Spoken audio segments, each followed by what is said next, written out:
Hi friends, Manjula Vinod recipe ಚಾನಲ್ಗೆ ನಿಮ್ಮೆಲ್ಲರಿಗೂ ಸ್ವಾಗತ. ಇವತ್ತು ನಾನು 2 ರೆಸಿಪಿನ ನಿಮ್ಮ ಜೊತೆ ಶೇರ್ ಮಾಡ್ಕೊಳ್ತಿದ್ದೀನಿ. ಮೊದಲನೇದು ಮಸಾಲ ಅಕ್ಕಿ ತರಿ ಉಪ್ಪಿಟ್ಟು ಮತ್ತು ಬೆಂಡೆಕಾಯಿ ಮಸಾಲ ಸಾಂಬಾರು.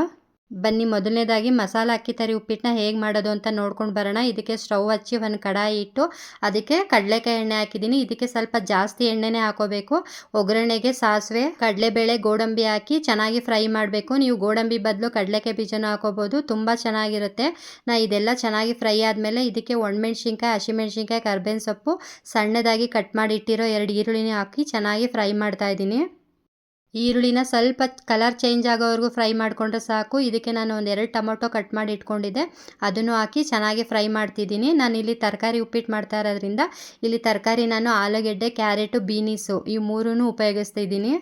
ತರಕಾರಿ ಎಲ್ಲ ಎಣ್ಣೆಲೆ ಚೆನ್ನಾಗಿ ಫ್ರೈ ಆಗಬೇಕು, ಹಸಿ ವಾಸನೆ ಹೋಗೋವರೆಗೂ ಚೆನ್ನಾಗಿ ಫ್ರೈ ಮಾಡ್ಕೋಬೇಕು. ಇದು ಮಸಾಲ ಉಪ್ಪಿಟ್ಟು ಮಾಡ್ತಾ ಇರೋದ್ರಿಂದ ಇದಕ್ಕೆ ನಾನು ಸ್ವಲ್ಪ ಶುಂಠಿ ಬೆಳ್ಳುಳ್ಳಿ ಪೇಸ್ಟು, ಸ್ವಲ್ಪ ಅಚ್ಚ ಖಾರದ ಪುಡಿ, ಧನಿಯಾ ಪುಡಿ, ಅರಿಶಿನ, ಗರಂ ಮಸಾಲ ಇಷ್ಟನ್ನು ಹಾಕಿ ಚೆನ್ನಾಗಿ ಫ್ರೈ ಮಾಡ್ತಾ ಇದ್ದೀನಿ. ತರಕಾರಿ ಮತ್ತು ಮಸಾಲನ ಎಣ್ಣೆಲಿ ನೀವು ಎಷ್ಟು ಚೆನ್ನಾಗಿ ಫ್ರೈ ಮಾಡ್ಕೋತೀರೋ ಉಪ್ಪಿಟ್ಟು ಅಷ್ಟು ಚೆನ್ನಾಗಿ ಬರುತ್ತೆ.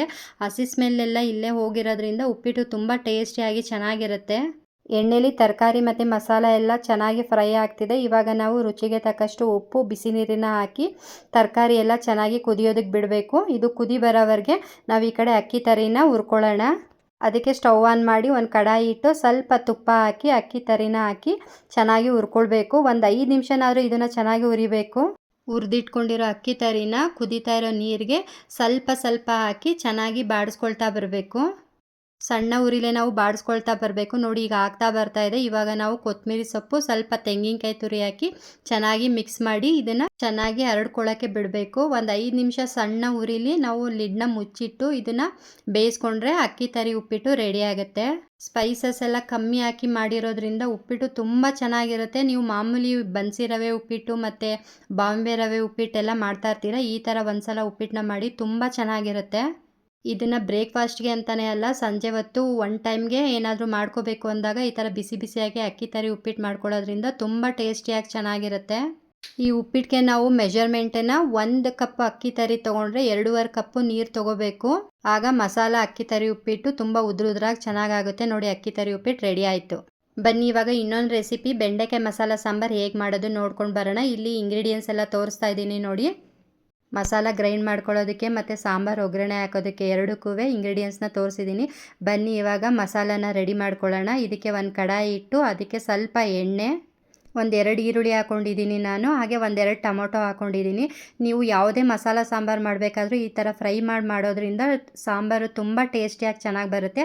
ಹಾಗೆ ಇದಕ್ಕೆ ಬೆಳ್ಳುಳ್ಳಿ, ಶುಂಠಿ, ಚಕ್ಕೆ, ಲವಂಗ ಎಲ್ಲನೂ ಹಾಕಿ ಎಣ್ಣೆಲಿ ಚೆನ್ನಾಗಿ ಫ್ರೈ ಮಾಡ್ಕೊಳ್ತಿದ್ದೀನಿ. ವೆಜ್ಜು, ನಾನ್ ವೆಜ್ಜು ಯಾವುದೇ ಮಸಾಲ ಸಾಂಬಾರು ಮಾಡಿದ್ರೂ ಈ ಥರ ಫ್ರೈ ಮಾಡ್ಕೊಂಡು ಮಾಡಿ ಸಾಂಬಾರು ತುಂಬ ಟೇಸ್ಟಿಯಾಗಿ ಚೆನ್ನಾಗಿ ಬರುತ್ತೆ. ಹಾಗೆ ನಾನು ಇದಕ್ಕೆ ಸ್ವಲ್ಪ ಹುರುಗಡ್ಲೆ ಸೇರಿಸ್ಕೊಂಡಿದ್ದೀನಿ. ನೀವು ಬೇಕಾದ್ರೆ ಗಸಗಸೆನೂ ಸಹ ಹಾಕೋಬೋದು. ಮತ್ತು ಸ್ವಲ್ಪ ಕೊತ್ತಂಬರಿ ಸೊಪ್ಪು, ಕಾಯಿ ಇಷ್ಟನ್ನು ಹಾಕಿ ಚೆನ್ನಾಗಿ ಫ್ರೈ ಮಾಡಿ ಸ್ಟವ್ ಆಫ್ ಮಾಡ್ತಾ ಇದ್ದೀನಿ.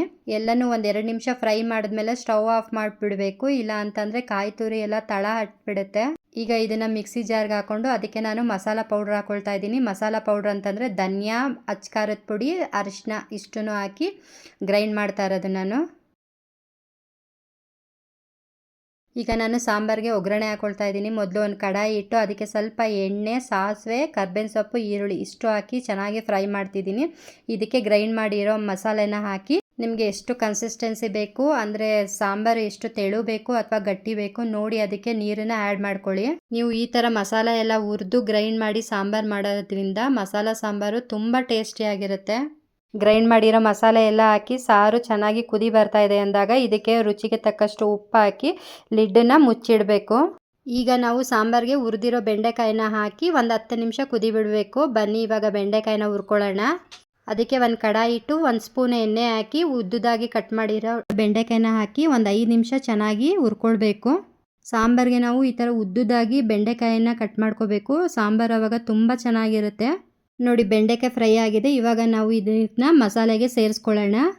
ನೋಡಿ ಈ ಥರ ಒಗ್ಗರಣೆ ಎಲ್ಲ ಹಾಕಿ ಮಸಾಲೆ ಹಾಕಿ ಅದನ್ನು ಚೆನ್ನಾಗಿ ಕುದಿಯೋದು ಬಿಟ್ಟು ಕೊನೆಗೆ ಈ ಥರ ನಾವು ಬೆಂಡೆಕಾಯಿನ ಹುರಿದು ಸೇರಿಸ್ಕೊಳ್ಳೋದ್ರಿಂದ ಆ ಬೆಂಡೆಕಾಯಿ ಕ್ರಿಸ್ಪಿನೆಸ್ಸು ಹಾಗೆ ತುಂಬ ಚೆನ್ನಾಗಿರುತ್ತೆ. ನೀವು ಮೊದಲೇ ಒಗ್ಗರಣೆ, ಬೆಂಡೆಕಾಯಿ ಮಸಾಲ ಎಲ್ಲ ಹಾಕಿ ಕುದಿಸೋದ್ರಿಂದ ಅದು ತುಂಬ ಬೆಂದೋಗ್ಬಿಡುತ್ತೆ, ಅಷ್ಟು ಚೆನ್ನಾಗಿರಲ್ಲ. ಈ ಪ್ರೊಸೀಜರಲ್ಲಿ ಸಾಂಬಾರನ್ನ ಮಾಡ್ಕೊಳ್ಳಿ. ಬೆಂಡೆಕಾಯಿ ಸಾಂಬಾರು ಯಾವುದೇ ಮಾಡಿದ್ರೂ ತುಂಬ ಟೇಸ್ಟಿಯಾಗಿ ಚೆನ್ನಾಗಿರುತ್ತೆ. ಸರಿ ಫ್ರೆಂಡ್ಸ್, 2 ರೆಸಿಪಿನೂ ನಿಮಗೆ ಇಷ್ಟ ಆಗಿದೆ ಅಂತ ತಿಳ್ಕೊಂಡಿದ್ದೀನಿ. ಇಷ್ಟ ಆಗಿದ್ರೆ ಪ್ಲೀಸ್ ಲೈಕ್, ಶೇರ್, ಕಮೆಂಟ್. ಮತ್ತೆ ಸಿಗ್ತೀನಿ ನೆಕ್ಸ್ಟ್ ರೆಸಿಪಿ ವ್ಲಾಗಲ್ಲಿ. ಬಾಯ್.